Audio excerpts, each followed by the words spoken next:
क्या आप जानते हैं कि आज प्रधानमंत्री नरेंद्र मोदी बहुत व्यस्त है, क्योंकि वो किसी गहरे से गड्ढे में अपनी गिरी हुई प्रतिष्ठा को ढूंढ रहे हैं।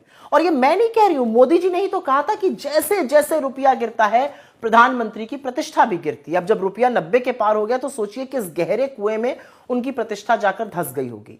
2014 में जब मोदी जी प्रधानमंत्री बने तो उनको रुपया डॉलर के मुकाबले 58 रुपीज 86 पैसा पर मिला था, जिसको उन्होंने 90 पार करा दिया। और अब लगता है कि शतक मनवा कर ही उनका दिल भरेगा। रुपए के गिरने के बहुत सारे कारण, उसमें से विफल अर्थनीति और पूरी तरह से फेल विदेश नीति है। 3 बड़े कारण। विदेशी निवेशक लगातार पैसा बाहर खींच रहे हैं। 2025 में जो फॉरेन पोर्टफोलियो इन्वेस्टर्स हैं उन्होंने करीब करीब 2 लाख करोड़ यहां से निकाल लिया। अमेरिकी टैरिफ का हमारी अर्थव्यवस्था पर घातक प्रहार हुआ है। ट्रेड डील ना होने के कारण रुपया और कमजोर हुआ है।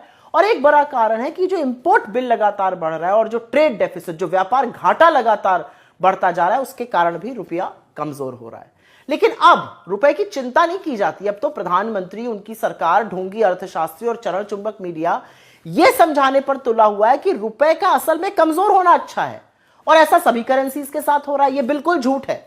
रुपया एशिया की सबसे वर्स्ट परफॉर्मिंग करेंसी है।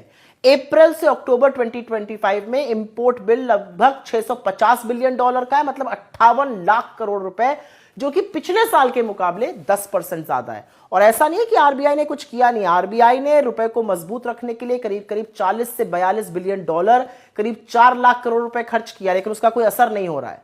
पर अगर आपको लगता है कि रुपया कमजोर होगा और उसका असर आप पर नहीं पड़ेगा, तो सुनिए, रुपया कमजोर होने का मतलब है देश का इंपोर्ट बिल बढ़ेगा। जो भी चीजें हम विदेश से खरीदते हैं वो महंगी होकर आएंगी, उसका हमें ज्यादा दाम देना पड़ेगा। अब जाहिर सी बात है, जो ज्यादा दाम देकर चीजें खरीदी जाएंगी और भारत लाई जाएंगी, उनका यहां पर भी दाम बढ़ेगा। मसलन कच्चा तेल, क्रूड ऑयल, अगर क्रूड ऑयल महंगा होगा तो यहां पे डीजल, पेट्रोल महंगा होगा। सब्जी, फल, फ्रूट, जो बाकी चीजें हैं, जो ट्रांसपोर्ट का कॉस्ट है, वो महंगा होगा। जब महंगाई बढ़ेगी तो आरबीआई इंटरेस्ट रेट बढ़ाएगा, मतलब आपके लोन की ईएमआई बढ़ेगी। और यही नहीं, विदेश में जाना, घूमना, रहना, खाना, पढ़ना, सब कुछ महंगा हो जाएगा। तो अगर आप इस मुगालते में हैं कि रुपया गिरता रहेगा और आप मस्त रहेंगे, तो एक बार बैठिए और सोचिए। रुपए के गिरने का फर्क मोदी जी को बिल्कुल ना पड़े, लेकिन आप पर जरूर पड़ेगा।